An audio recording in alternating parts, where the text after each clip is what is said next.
Welcome. My name is Liz McGill. I'm the Dean of the Stanford Law School, and I'm delighted that you're all here with us this afternoon to celebrate Constitution Day. Constitution Day celebrates the signing of the Constitution 227 years ago on September 17th, 1787. The Law School and the Constitutional Law Center at Stanford host a Constitution Day lecture each year. We always invite a distinguished person to come and speak to us about some topic related to the Constitution. Our prior speakers have included Justice Ruth Bader Ginsburg, Professor Cass Sunstein, Professor Jack Goldsmith, both of whom are affiliated with the law school in a very dark place in Cambridge. But we are absolutely delighted today to welcome Judge Carlos Bea, who is one of our most distinguished graduates and both a Stanford undergrad and Stanford Law School, and has distinguished himself as a jurist in different both state and federal courts. And so we're delighted you're here with us. And former Judge Michael McConnell is going to introduce Judge Bea, and then we get to hear what he has to say. Thank you.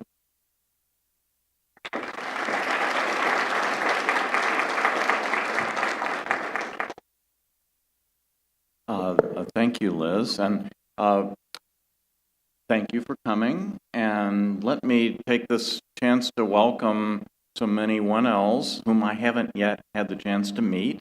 I'm Michael McConnell. We haven't had any con law classes yet, but I trust we will get to know each other pretty well between now and, I guess, what are you, the class of can I do the math, 2017? So it's great to have a chance to meet you and to welcome some other older friends from the community and the university to the lecture today.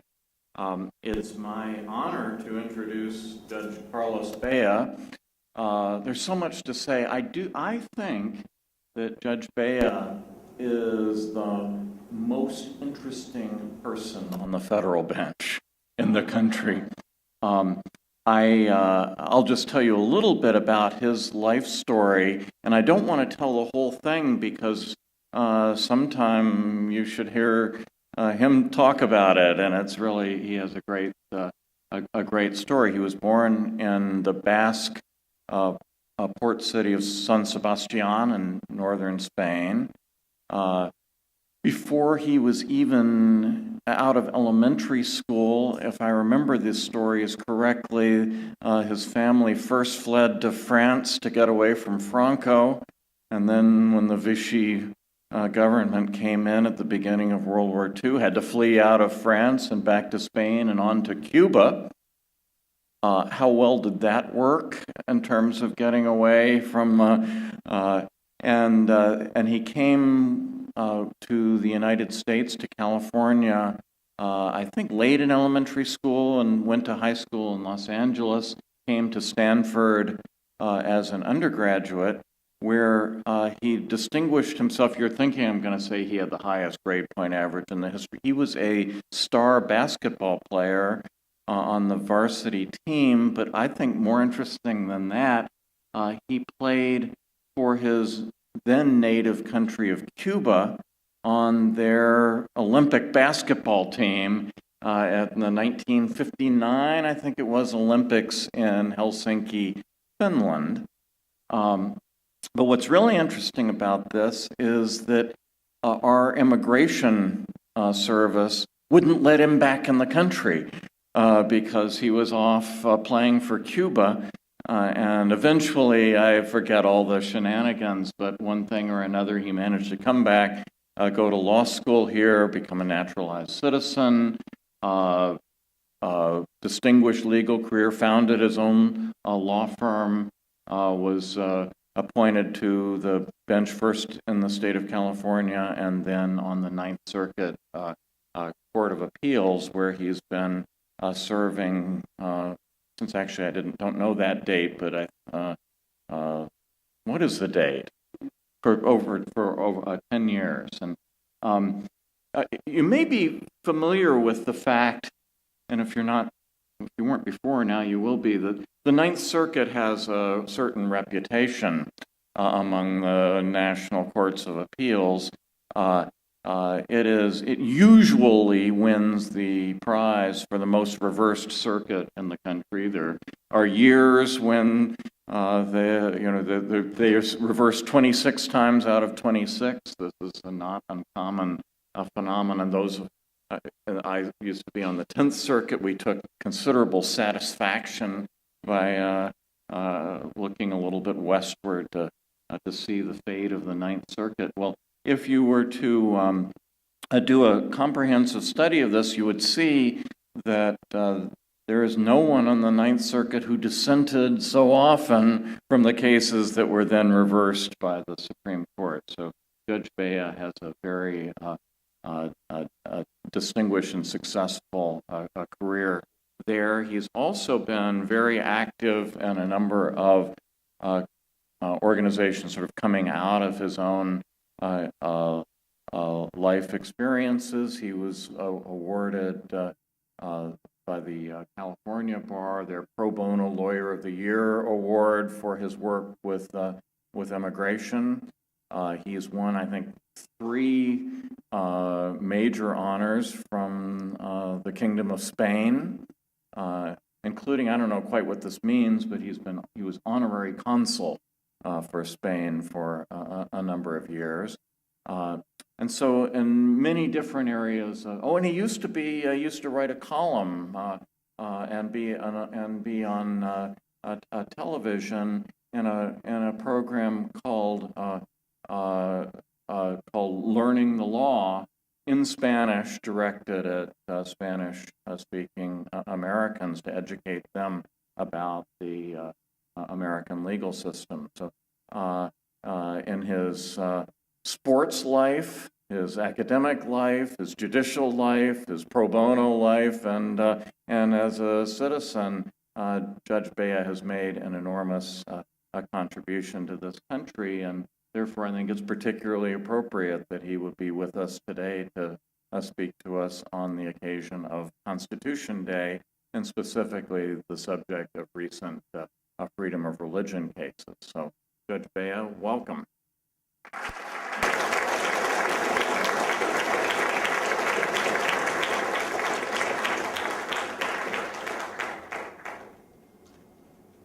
Well, thank you, Dean McGill and Professor McConnell for your kind and generous introduction. It's a pleasure to be here at Stanford Law School and the Stanford Constitutional Law Center to address you today. I'm very honored to be here. Some of what Professor McConnell said should be taken through the prism of that good old saying from Italy, "Si non è vero, ben trovato." If it's not true, it's well thought of. And it's heartening to see the law school celebrate the Constitution and not to follow the lead of Modesto Junior College, which recently prohibited a student from passing out copies of the Constitution on campus to honor Constitution Day, or the University of Hawaii, where students were told they couldn't approach fellow students to pass out copies of the Constitution.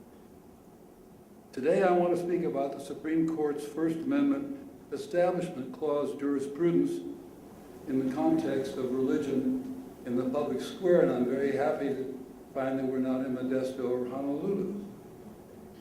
I will focus on cases involving religious expressions in governmental forums, specifically religious symbols on governmental property and prayers in governmental settings. I will then share some of my thoughts on the court's recent Establishment Clause case, Town of Greece versus Galloway, New York case. As we know, the First Amendment tells us Congress shall make no law respecting an establishment of religion. Since the court began enforcing this clause in the 1940s, it has struggled to find a single test for evaluating the constitutionality of challenged governmental action. I wish I could draw some bright lines here so that you would be prepared to advise city councils as to what is permissible and what is not permissible religion in the public square, or even to advise some protesters as to what they should do in front of the municipal council. But let's go through a little bit of background on this. In 1971, in Lemon versus Kurtzman, the court created a three-pronged Establishment Clause test by which it would examine any governmental action which had a religious element. First, the governmental action must have a secular purpose. Second, it must have the primary effect of neither advancing nor inhibiting religion. And third, it must not foster an excessive entanglement with religion. In Lemon, the court addressed two state statutes, one from Rhode Island and one from Pennsylvania, both of which had the effect of permitting those states to pay or reimburse teacher salaries at parochial schools. The acts purported to limit such payments and reimbursements to purely secular services and included complicated accounting schemes for separating secular costs from religious costs. According to the court, those schemes required too much governmental entanglement with religious schools and thus violated the Establishment Clause. The Lemon test is really tailor-made for a bar examination constitutional law question, but in practice it has proven controversial and even paradoxical. It has been applied so inconsistently that Justice Scalia has described the test as, quote, like some ghoul in a late-night horror movie that repeatedly sits up in its grave and shuffles abroad after being repeatedly killed and buried. Indeed, Lemon was not cited once in this year's Town of Greece majority opinion, the plurality opinion, or in any concurrence, and only for some snippets of language, not a real test, in a one-justice dissent. A decade after Lemon, in Marsh versus Chambers, the court upheld the Nebraska legislature's practice of opening each session with a prayer offered by a chaplain paid with public funds. The court did not apply the Lemon test, but instead rested its conclusion on the fact that such prayers have been a fixture in the U.S. Congress since its inception. We might call this second test the tradition test. The next year, Justice O'Connor articulated a third test, the endorsement test. In Lynch versus Donnelly, the city of Pawtucket, Rhode Island, by the way, Rhode Island has a great history regarding these religious cases. There must be something in the water there. Rhode Island erected a Christmas display, including a creche, in an open-air park owned by a nonprofit organization. Alongside the creche, the nativity scene, the display included a Christmas tree, a Santa Claus, and a banner that read, "Season's Greetings." The court's majority approved the display, drawing on the Lemon test as a useful guide, but emphasizing its unwillingness to be confined to any single test or criterion. Justice O'Connor, in concurrence, offered endorsement as an alternative test. The governmental action must not endorse religion. Endorsement, she said, sends a message to non-adherents that they are outsiders, not full members of the political community. This endorsement test focuses both on the governmental intent for the action and on the objective meaning of the statement in the community, whether the governmental action conveyed a message of endorsement or disapproval. 5 years after Lynch, the Supreme Court elevated Justice O'Connor's endorsement test to Supreme Court doctrine in County of Allegheny versus ACLU. There, the court invalidated a creche located in the grand staircase of the Allegheny County Courthouse, which was the main, most beautiful, and most public part of the courthouse. The creche was donated by a Roman Catholic group, and it had an angel bearing a banner proclaiming, "Glory to God in the highest." This time, the court found the display was an endorsement of religion because it sent a message to non-adherents that made them feel like outsiders rather than favored insiders. That same opinion also held that an outdoor menorah did not violate the Establishment Clause because it was displayed alongside a Christmas tree and a sign saluting liberty. The endorsement test focuses on how the objective observer would feel when confronted by a governmental act which had a religious element. Would he feel like an outsider or not a full member of the political community? Such an inquiry essentially seeks to protect the sensibilities of observers or audience members from being offended. As Justice Stevens has put it, there is always a risk that such symbols will offend non-members of the faith being advertised, as well as adherents who consider the particular advertisement disrespectful. Offense thus becomes an element of the endorsement text. This elevation of psychological feelings to the status of an Establishment Clause violation, as I will discuss later, may indeed have been abrogated by the time of Bree's decision. Meanwhile, Justice Kennedy, writing separately in Allegheny County versus ACLU 25 years ago, rejected the endorsement test with its emphasis on the feelings of the objective observer. He wrote that the Establishment Clause did not, quote, protect individuals from mere feelings of exclusion. According to Justice Kennedy, feelings of offense should not constitute a violation of the Establishment Clause. Quote, passers-by who disagree with the message conveyed by these displays are free to ignore them or even to turn their backs, just as they are free to do when they disagree with any other form of government speech. Instead, Justice Kennedy offered a fourth test, coercion. The Establishment Clause is violated when the government coerces individuals into participating in a particular religion or religious exercise.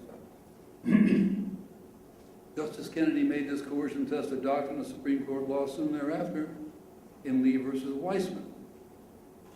In Lee, the audience was made up of students at graduation. A student and her father protested against non-sectarian prayers at graduation ceremonies. Justice Kennedy held the prayers to constitute psychological coercion to participate in religious exercises and wrote that the practice violated the establishment. Justice Kennedy also took pains to show that he had not strayed from his concurrence in Allegheny County, and he did not employ the endorsement test. In fact, he affirmatively noted that personal umbrage did not constitute an Establishment Clause violation. To endure the speech, I'm quoting, to endure the speech of false ideas or offensive content, and then to counter it, is part of learning how to live in a pluralistic society. A society which insists upon open discourse toward the end of a tolerant citizenry. And tolerance presupposes some mutuality of obligation. It is argued that our constitutional vision of a free society requires confidence in our own abilities to accept or reject ideas of which we do not approve. The force of these statements, however, was somewhat blunted by the court's opinion's conclusion that the Establishment Clause had indeed been violated, and so the endorsement test lived on. And so here we have four tests: the Lemon test, the tradition test, the endorsement test, and the coercion test. How have they played out? Well, let's consider the twin Ten Commandment cases, each handed down on the same day almost a decade ago. One struck down the display of the Ten Commandments as being an establishment of religion. The other one allowed the display as not being an establishment of religion. In Van Orden versus Perry, Mr. Van Orden sued the governor of Texas to remove a 40-year-old 6-foot-high granite monument engraved with the Ten Commandments that stood outside the grounds of the state legislature. The U.S. Supreme Court ruled in a plurality opinion that the monument did not violate the Establishment Clause because it merely evinced the importance of religion in our American heritage. The concurrence and dissent debated the merits of the endorsement test. Justice Thomas, in his concurrence, criticized the endorsement test, noting that Van Orden's only possible injury was that of taking, quote, offense at seeing the monument as he passes it on his way to the Texas Supreme Court library. He need not stop to read it or even to look at it, let alone to express support for it or adopt the commandments as guides for his life. Thus, Justice Thomas's views here sounded much like those of Justice Kennedy's concurrence in Allegheny. Justice Stevens, in dissent, agreed with Justice Thomas that Van Orden's injury lay in being offended, but concluded that the endorsement test should protect individuals from being offended. Quote, the practice runs the risk of offending non-members of the faith being advertised, as well as adherents who consider the particular endorsement disrespectful. Thus, Justice Stevens' views here are aligned with those of Justice O'Connor and Lynch in supporting and applying the endorsement test. The plurality, however, applied the tradition test. It pointed out that many governmental buildings in our nation's capital contain displays of religious significance, including the Supreme Court of the United States, which demonstrates the significant role of religion in our nation's history. The plurality considered the Lemon Test not useful to its analysis, nor did it apply the endorsement. However, on the same day, the Supreme Court handed down McCreary County versus ACLU, which prohibited printed and framed displays of the same Ten Commandments in Kentucky courthouse. The majority in McCreary applied the Lemon Test and the endorsement test. As to endorsement, it found the display, quote, sent a message to non-adherents that they are outsiders, not full members of the political community, unquote. In these two cases, the texts of the Ten Commandments were, of course, the same. The sentiment was the same. The context was different, and so was the outcome. Are these rulings of law clear enough so that you students, future lawyers, could easily advise the next municipal client or protester whether a religious display would be within the law? Well, I can draw one bright line factual distinction for you from the nativity scene and Ten Commandment cases that may help. It seems that if the religious symbol is outside and can be rained on, like Van Orden's Ten Commandments, Lynch's creche, and the menorah in Allegheny County, it can stay. Whereas if it's under a governmental roof, like the Ten Commandments in McCreary and the creche in Allegheny County, it must go. Thus, the relevant bright line rule for religious symbols on government land is plainly rain versus roof. If the religious symbol is outside exposed to the elements, it is permissible. But if it's inside a government building, it is a First Amendment violation. At this point, we should reflect on Oscar Wilde's aphorism about life and convert it to law. He said, life is too important to be taken seriously. This leads me to the most recent case involving the Establishment Clause, Town of Greece versus Galloway, and what may be the end of the road for Justice O'Connor's endorsement test or Justice Stevens' offense test, insofar as those tests find a constitutional violation based on particular individuals feeling offended. For some years, the town of Greece, upstate New York, regularly opened its town meetings with a prayer. Those prayers given by local clergy often were doctrinal in nature and were overwhelmingly Christian. Justice Kennedy, writing for the majority, did not invoke the Lemon or endorsement test. Instead, he held that the practice did not violate the Establishment Clause because legislative prayer had a long tradition in America dating back to its founding, and because the practice did not coerce the audience members to participate in a religious observance. The opinion repeatedly emphasized that a single person's offense at a particular governmental action cannot form the basis for an Establishment Clause violation. Quote, our tradition assumes that adult citizens, firm in their own beliefs, can tolerate and perhaps appreciate a ceremonial prayer delivered by a person of a different faith. Quote, respondents stated that the prayers gave them offense and made them feel excluded and disrespected.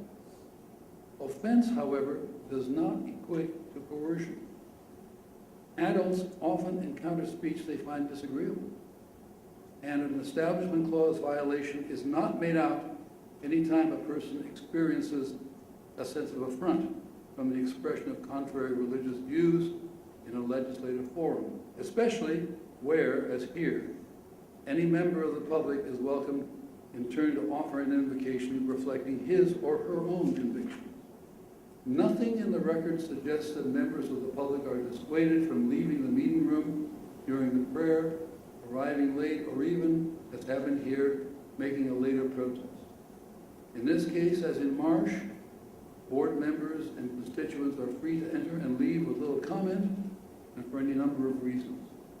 Should non-believers choose to exit the room during a prayer they find distasteful, their absence will not stand out as disrespectful or even noteworthy.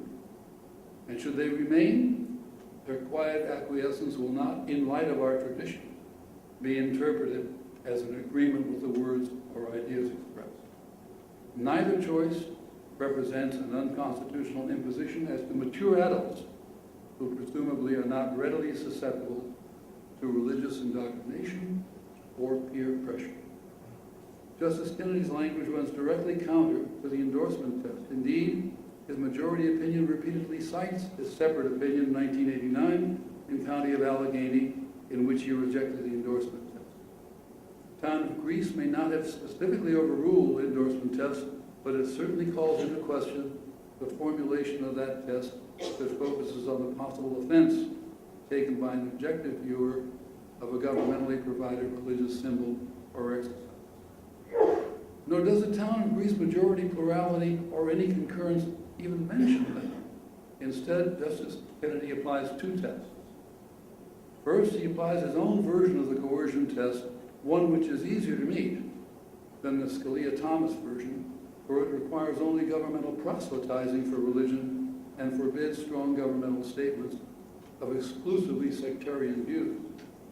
Second, Justice Kennedy accorded substantial weight to long-standing traditional practices. Indeed, that factor seems almost as follows. What should we make of Lee and Town of Greece, the two public prayer cases authored by Justice Kennedy that came out different ways? Neither opinion relied on the endorsement test, and both opinions emphasized that citizens in a diverse community must tolerate a variety of viewpoints with which they disagree. Moreover, as Justice Scalia pointed out in his dissent in Lee, graduation prayers at public schools have a long tradition. There seem to be two main distinctions between Lee and Town of Greece. First is the difference between children in the audience in the graduation ceremony in Lee and adults in the Town of Greece Municipal City Hall, a distinction the Town of Greece emphasized. Perhaps, although it is not coercion for adults who can walk away from viewpoints with which they disagree, it might be coercion for children who are expected to stay for the graduation ceremony. Second, in Lee, the schools gave the clergy guidelines for the content of the prayer, whereas in Town of Greece, the clergy wrote their own speeches without governmental participation. So how broadly should we construe the Town of Greece case? Some may argue the Town of Greece seeming rejection of the endorsement test and ignoring of the Lemon test and focus on the coercion test and the tradition test is confined to the narrow issue of legislative prayer and does not apply beyond it a legislative prayer exception. Indeed, Marsh versus Chambers did not apply the Lemon test and instead focused on the historical tradition of legislative prayer. Justice Brennan, in his dissent in Marsh, inferred from this reasoning that the court is carving out an exception to the Establishment Clause rather than reshaping Establishment Clause doctrine. But Justice Kennedy in Town of Greece appeared to reject Justice Brennan's argument that legislative prayer is an exception to Establishment Clause jurisprudence. Instead, Justice Kennedy implies that the tradition test is always a part of Establishment Clause methodology. The court in Marsh, quoting, found those tests unnecessary because history supported the conclusion that legislative invocations are compatible with the Establishment Clause. Yet Marsh must not be understood as permitting a practice that would amount to a constitutional violation, if not for its historical foundation. The case teaches instead that the Establishment Clause must be interpreted by reference to historical practices and understanding. Thus, Town of Greece seems to apply to all Establishment Clause jurisprudence. So where does this leave us? First, I think it's fair to draw from Town of Greece that the Constitution does not protect thin-skinned adults. The plurality and the concurrence establish that merely giving a religious message in the public square, although it gives offense to the citizen hearing it, does not give that citizen a counter-democratic right based on the First Amendment to use the courts to suppress the religious message. The Constitution does not protect the sensitive adult listener who feels marginalized by the expression of religious content in a governmental forum. Simply calling a religious message divisive does not qualify it as coercive, and thereby an establishment of religion. Offense is not coercion, and tolerance of other worldviews does not constitute submission to coercion. Again, Justice Scalia recently made a point similar to this in a dissent from a denial of certiorari. Some there are, many perhaps, who are offended by public displays of religion. Religion, they believe, is a personal matter. If it must be given external manifestation, that should not occur in public places where others may be offended. I can understand that attitude. It parallels my own toward the playing in public of rock music or Stravinsky. And I, too, am especially annoyed when the intrusion upon my inner peace occurs while I am part of a captive audience, as on a municipal bus or in the waiting room of a public agency. But annoyance, like offense, is not enough to constitute violation of Establishment Clause rights. Second, the town of Greece has established the tradition test is just as important as the other Establishment Clause tests. Justice Kennedy resisted the argument that this tradition test was confined to the area of legislative prayer. So it would seem the tradition is relevant to all Establishment Clause inquiries. Looking to the future, it appears the town of Greece points to the continuing decline of the lemon and endorsement test and the rise of the tradition and coercion test. It is coercion writ large, however, not the narrow coercion advocated by Justices Thomas and Scalia, which prohibits only, quote, coercion of religious orthodoxy and of financial support by force of law and threat of penalty. Instead, town of Greece's coercion analysis implies that religious expression in government forums can become a sort of governmental proselytizing coercion if it is emphatic and sectarian enough. More importantly, though, town of Greece heralds the end of Establishment Clause violations based on claims that adult individuals are personally offended by governmental expressions contrary to their own beliefs or attitudes. For a couple of decades, the existence of the endorsement test has allowed psychoanalysis and personal feelings of effrontery to put on the brakes on democratically approved governmental expressions of religion. In the future, the remedy for such emotional bruising may be at the ballot box rather than the court. Where does it leave citizens, municipal councils, legislatures, attorneys, and judges? That, like the court's jurisprudence, is not all that clear. Perhaps we should read the court's cases as dependent on the particular facts. Then we might apply the lemon test only to governmental funding cases, the newly narrowed endorsement test to public displays and monuments, the tradition test to legislative prayer, and the coercion test to schools and religious exercise.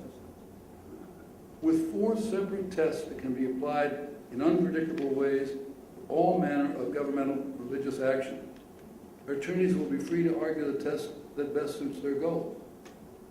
Judges will be free to choose the test they like the best, and perhaps be accused of picking the test with an eye to the result. In conclusion, it appears the town of Greece requirement that some form of governmental coercion must exist undercuts the endorsement test. And when joined with its ignoring of the lemon test, the case may have effectively eliminated those 2 tests from our Establishment Clause jurisdiction. But stay tuned. Thanks for your kind attention.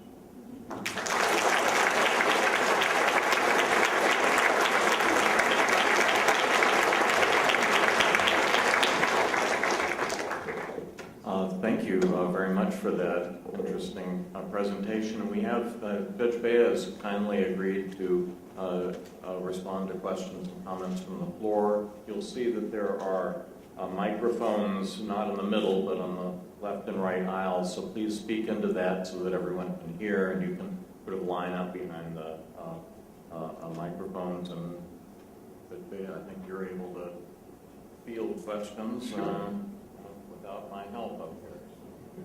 Thank you.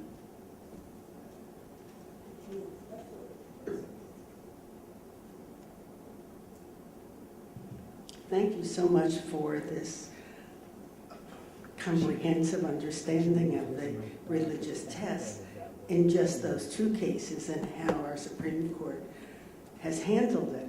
But on Friday, this week, Mikey Weinstein from the Military Religious Freedom Foundation will be talking in front of Congress, trying to understand why there's a religious test for enrollment in the military that they're forced to say, "In God we trust." Otherwise, they can't get reinstated in the Air Force or the military.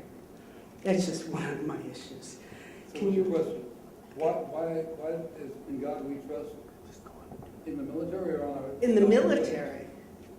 I was ignorant of it being. Oh, I can send you all of that material. Requirement. I do know that it's been on our currency for many years. "In God we trust," the national motto. It's been adopted as a statute by Congress, and I think in the 50s. As early as 1970, it was passed on the Ninth Circuit as not being an establishment of religion, and I don't think the case has ever been decided on that ground in the Supreme Court of the United States. I know that for a fact because I wrote an opinion regarding the Pledge of Allegiance, which also dealt with the national motto, "In God we trust." But I didn't know it was in the military. Well, I can fill you in on it later. But there's Is it also... your belief that a soldier has to say "In God we trust" before he Yes. put on his uniform? Yes, Um, I will send it My to wife you. and I have a son who's a lieutenant in the Marine Corps, and he's never mentioned that. Well, this is fairly new, and for re-enlistment in the Air Force, just look up Military Religious Freedom Foundation. And also the issue of the government subsidizing faith-based funding and tax exemption without regulation. Now you're bringing up a bunch of different cases. Well, it's pretty pervasive. But And the Ten Commandments is fairly recent. There's no tradition for it other than the movie, The Ten Commandments, in the 50s. So where does this tradition come from? I think you ought to read Justice Breyer's decision in upholding in Van Orden versus Perry the establishment of the granite monument in Texas. Well, All everybody the has tradition opinions in the about world it. is laid out there. Right. Pardon me, thank you. Question over here? Hi, I liked your presentation and it was very clear. Thank you for that. I had a specific question about the tradition test. So what kind of traditions are protected and what are the conditions when traditions get overruled? Are there cases where traditions have gotten overruled because of some higher constitutional protections? And like what is the division where a tradition gets upheld and a tradition gets overruled in a court case? Well, here the tradition test was most markedly relied upon in Marsh versus Chambers, the 1983 Supreme Court case, and again in Town of Greece, which talked about prayer in legislative assemblies. In 1983, it was in the Nebraska legislature, and here it was in the Town of Greece. But it all went back to the first Congress. The idea being that the people who wrote the First Amendment were also the members of the first Congress. And they approved of the payment out of public funds of public chaplains who gave prayers, which are given even until today in Congress. And John Adams, who was a member of that Congress and was a strong Congregationalist, objected to the selection of an Anglican minister to be the prayer giver, but he also understood that he would, because he didn't agree theologically with the Anglican, but he also understood that there was enough flexibility in the Constitution to allow not only opponents of his religion to give prayers, but that prayers could be given in National Congress, and that has been so since the founding of the country. That's the kind of tradition that has been used by the justices in resting their decision on traditional grounds. Thank you. Yes, ma'am. Hi, if you can, I would appreciate hearing your comments about Mount Soledad, because it does get rained on, albeit not that frequently since it's in San Diego, and it's been there 100 years and doesn't seem particularly coercive. Your question is untimely because the Mount Soledad case was remanded by the Supreme Court of the United States for trial before Judge Larry Burns in the Central District, and he wrote an opinion on it, and that opinion, that decision has been appealed to the Ninth Circuit, and so I can't... I'll wait for the update of your talk. Now, if you're really interested in how I thought about the case in its prior iteration before it went to the Supreme Court, Judge McCune wrote an opinion saying that the cross was an establishment of religion and relied principally on the endorsement clause. And I wrote a dissent from denial of rehearing if the case didn't go in bank, taking the opposite view. So sometime when you have not a great deal to do and a lot of time to do it in, you might read those two decisions. I have a question less about government promotion of religion, more so of government regulation of religion. I'm not sure if you've heard, but I think in the last 2 weeks, the California State University system, 23 campuses in California, de-recognized InterVarsity Christian Fellowship, which is an evangelical organization that requires its leadership to pass a faith statement. They say we believe in the Bible, basically. The CSU system de-recognized them based on a non-discrimination policy in the wake of CLS v. Martinez, and I was wondering if you had any opinion on how you would resolve that matter in light of CLS v. Martinez or Dale or Smith. I'm totally unaware of such a program, but I would comment that the teaching of divinity in schools, public and private schools, would go back to the founding days of the Republic, so that it would not surprise me that in determining whether a state or a local government can decide to use public money to teach studies with a religious content, that would pass the tradition if that was the one that the court decided to follow. I think in this case for CSU, there hasn't been a court challenge. It's just basically the university system is refusing to recognize Christian student organizations that don't allow any person, regardless of their beliefs, to be into leadership positions in this religious So you're talking about organization. the Hastings case, the Christian Legal Society? No, this is a new issue that's rising up. It's not specifically with LGBT non-discrimination issues, but more generally just the Christian organization, which hopes to be a registered student organization, requires members in leadership positions to hold Christian beliefs.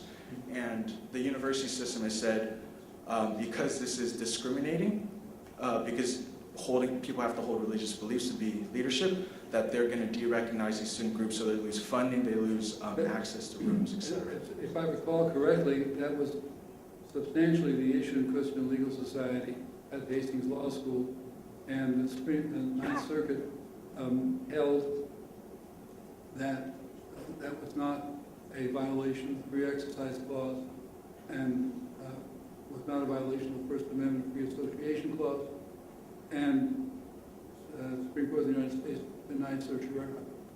So that case has been decided as far as I can see. Thank you. Yes, sir. Since you mentioned the Pledge of Allegiance, I wanted to ask about that. So you did say that schools are held to a different standard because children might be more impressionable, but we do allow the Under God clause in the Pledge of Allegiance, even for students who might be as young as first grade. So I was hoping you could walk me through the arguments of why there's a distinction and why that it's permissible. The argument that we adopted in the Ninth Circuit and also been adopted in the Fourth Circuit and in the Seventh Circuit is substantially that the Pledge of Allegiance is a patriotic exercise and that the recitation of Under God is meant to add solemnity to the patriotic exercise rather than to psychologically coerce people into any particular belief. However, the opposite viewpoint was expressed at some length by my colleague Judge Reinhardt in a dissent with 153 pages, 44 footnotes, and a table of contents. So if that's what you wanted to read, that's the man to read. Thank you. Hello. I was just curious because you had time in Cuba as well, if you notice any interesting contrasts in the interaction of religion in the public square in that country versus your experience here.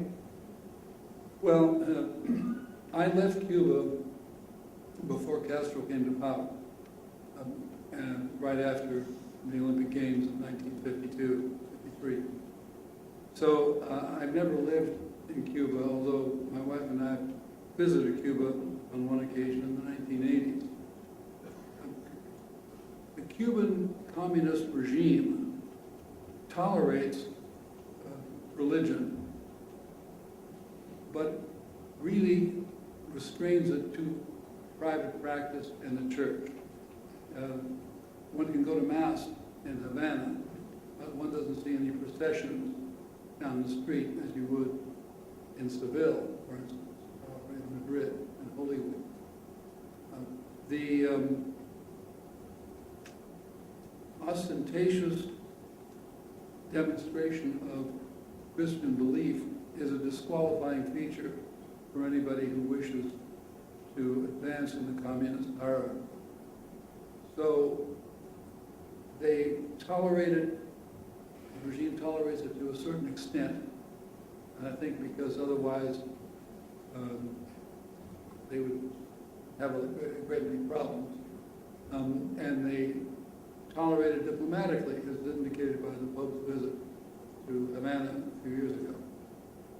But it bears no relationship to the freedom of religion we have in this country. Thank you.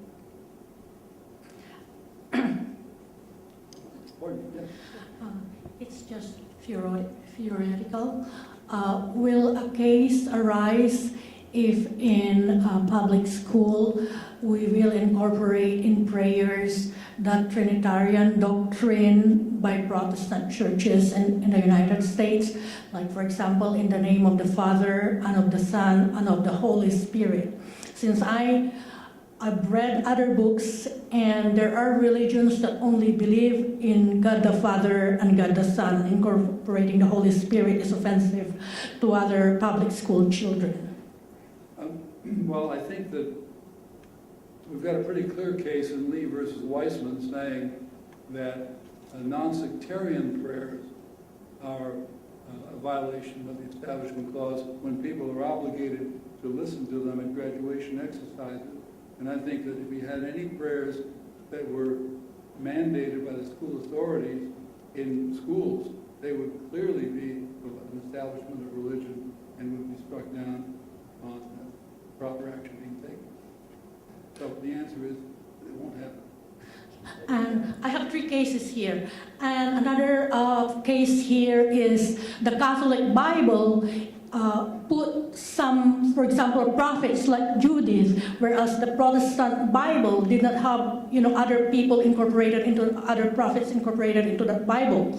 So the question is, will a case arise in this particular theoretical problem? Because we know for the Protestants, addition of other prophets not included in the original Bible is offensive to them. Those are theological arguments which may well take place in a university setting, but the compulsion of students or teachers to teach those different doctrines, if it were compelled by government, I think would violate the Establishment Clause pretty clearly. Okay, we have time for one more question. Thank you for a fascinating talk. I'm curious if the internet, in its international distributedness, is it all becoming instance of the public square under U.S. law? Are there any precedents, any cases that come to give the internet a kind of centricity with public square tests that you're talking about? That's a fascinating question. And I've never heard anybody raise it. That's a good idea. No, I think the internet today is still considered to be not a public square, not regulated by Congress in the sense that Congress can put certain regulations as to what you can say.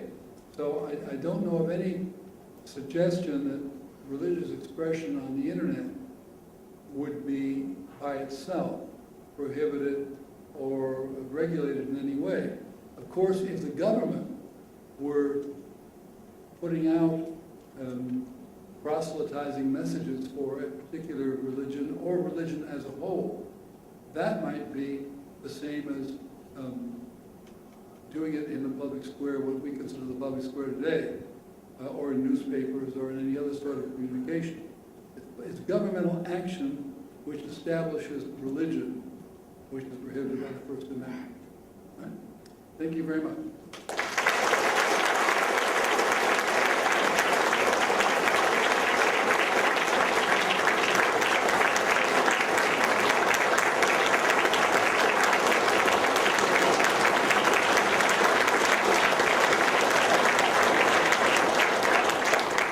I hope you will all join us for a reception right here, and join me, as you already have, I guess, in thanking Judge Bea for being with us. On the principle that we'd love you to remember this distinguished lecture, we have a framed copy of the portrait for you, of the poster for you.